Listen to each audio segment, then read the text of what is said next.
Allez, bonjour à tous, c'est Parisien TV, j'espère que vous allez bien. Quels sont les points communs de ces dramas coréens qui ont absolument explosé les audimat? 인간수업, Penthouse, 학교 2015, 경이로운 소문, Angry Mom, Mr. 기간제. Une histoire sur des fils de pardon. C'est bien évidemment la violence scolaire, le harcèlement, le bizutage qu'on appelle hakpok en coréen. En vrai, le bizutage, il existe dans le monde entier. Mais il est assez spécial en Corée et c'est surtout un sujet extrêmement sensible. Surtout depuis quelques années où de nombreuses victimes sont sorties du silence et de nombreux accusés en ont subi les conséquences, dont des personnalités très célèbres. Donc avant cela, retournons légèrement dans le passé. Un passé où n'existait pas encore la télévision en couleur. Un où les dinosaures vagabondaient dans les alentours.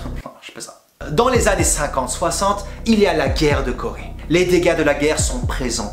La Corée est affaiblie. Les Coréens ont faim. Toutefois, la violence scolaire n'est pas encore au premier rang. Le harcèlement n'est pas encore commun ni un sujet sensible. Mais malheureusement, il y a des cas très isolés qui ont subi de gros harcèlements. Et quand aujourd'hui beaucoup de solutions sont présentes pour lutter contre les violences scolaires, à cette époque-là, ce n'est pas un cas commun. Je me rappelle d'un étudiant, je n'étais pas présent bien sûr. Un étudiant subissait tellement de harcèlement que pour se venger, vous savez, il a fait quoi? Il a versé de l'hydroxyde de sodium dans l'eau que son agresseur était censé boire. Résultat, homicide volontaire. Toutefois, les dégâts créés par la guerre de Corée sont trop impactants par rapport à cette affaire qui peine à susciter l'intérêt de la population. Par surprise, ça sera surtout la violence, non pas entre les élèves mais envers les professeurs qui sera présente à cette époque. Comme on peut le voir dans les articles de l'époque, beaucoup d'étudiants viennent avec des armes blanches à l'école, dont le fameux Piper à l'époque. Bon, certains gardaient ça dans leur sac au quotidien, c'est pour se défendre ou pour se défendre surtout. Et avec plus de 60 élèves par classe, c'était presque impossible pour un prof de gérer tous ces élèves. Mais les choses vont changer à partir des années 70. À partir de ce moment-là, les violences scolaires augmentent à un gros rythme. Des élèves qui se font harceler physiquement, ça devient un quotidien. Les élèves ont peur le matin en se préparant pour aller à l'école. Se créent des groupes de voyous qui raquettent les plus faibles. Vous voyez les scènes de baston dans les dramas coréens? Eh ben c'est le début de l'ère des gangs coréens. Vous croyez que c'est que dans les films? Non. La plupart des collèges et lycées ont leur boss, le numéro 1. Soit celui qui se bat le mieux, soit celui qui est censé le mieux se battre. Genre il ressemble à lui ou à lui. On l'appelle Iltin. Il a ensuite son bras droit et son bras gauche. Oui, c'était comme dans les films. Chaque établissement a son charme.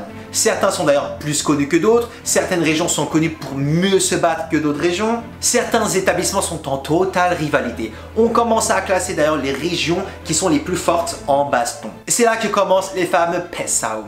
La presse commence à s'intéresser petit à petit au phénomène des violences scolaires qui semblait être un événement commun. Ne vous inquiétez pas, c'est un sujet vraiment intéressant que je vais d'ailleurs développer dans une autre vidéo.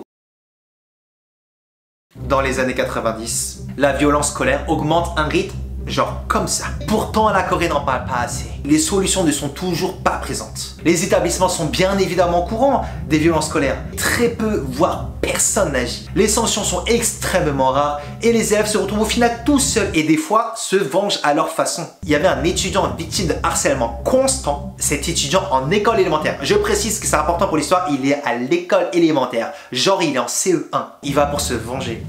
Couper la langue de son harceleur. Ou encore l'affaire d'un lycéen en 1996 qui va planter son harceleur et le tuer. Et enfin, il fallait ces meurtres-là pour que la presse commence à se bouger les fesses. Le gouvernement va d'ailleurs, dès l'année 1997, instaurer la loi sur la protection de la jeunesse, en espérant que le harcèlement cesse.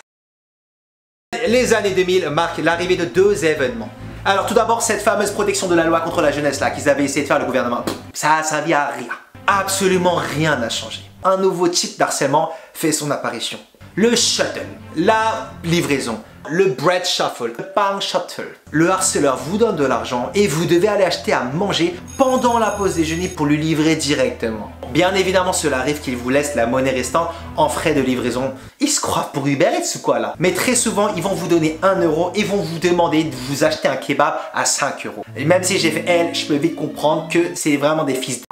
En gros, vous devenez un Uber Eats du pain, mais vous perdez de l'argent. Vous croyez vraiment que ces bâtards ils veulent manger du pain? Je suis même pas sûr qu'ils savent faire la différence entre une tradition et une classique. Ils font juste ça pour humilier l'étudiant livreur et se sentir super et fort devant les autres élèves. Très souvent, ces harceleurs, ils ont le même profil. Ils sont issus d'une famille pauvre et ou sont battus chez eux par des parents violents. Donc ils extériorisent leur haine sur les élèves comme ça. Donc bien évidemment, il y a le shuttle de pain, mais d'autres shuttles ont vu le jour. Il y a le Tambe Shuttle qui consiste à se faire livrer des cigarettes. Ou le Soul Shuttle, c'est la livraison d'alcool. Et également le Wi-Fi Shuttle. Non, vous ne rêvez pas, je parle bien de ce Wi-Fi. Le harceleur, il va pouvoir utiliser la connexion internet sur son portable absolument toute la journée grâce au partage connexion de sa victime. Il est en train toute la journée de gratter la connexion de sa victime en fait. Bien évidemment, c'est invisible, il n'y a pas de marque visible. Donc entre guillemets, c'est quand même un shuttle absolument de génie. Malheureusement, si vous ne pouvez pas lui mettre un coup de pression ou alors vous lui faire peur de je ne sais quelle façon sans pour autant avoir le renvoi, moi rien que quand je vois les articles, ça me fout le seum. C'est tellement mesquin. Et en plus, n'oublions pas que les études en Corée, c'est la vie ou à la mort. Vous vous rendez compte de la pression que vous avez? Vous l'avez suffisamment compris avec toutes mes vidéos. Concurrence totale avec leur sommeil. Mais en plus, il doit se soucier chaque matin. Sans oublier les nouveaux shuttles. Comme le trottinette shuttle qui permet à l'harceleur d'utiliser sa trottinette avec la carte bancaire de sa victime.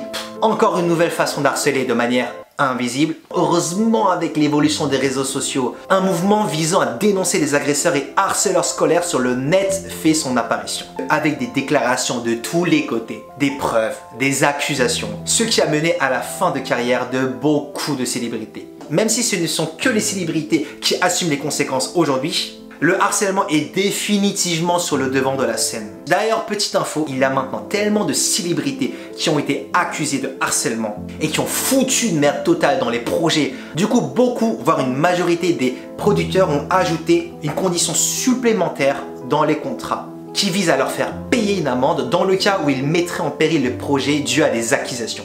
Bon, aujourd'hui, les professeurs, les parents et même le gouvernement sont beaucoup plus conscients. Bien évidemment, le harcèlement est toujours présent. Comme dans beaucoup de pays, il faudrait vraiment qu'il disparaisse. En espérant vraiment que des solutions concrètes apparaissent. Même si je pense que les parents devraient être la première solution des victimes. Bon, en tout cas, j'espère que vous avez appris des choses très intéressantes. N'oubliez pas de me laisser en commentaire vos impressions et surtout un sujet sur la Corée qui vous intéresserait. Bref, n'oubliez pas de partager cette vidéo et de vous abonner. Tchuss!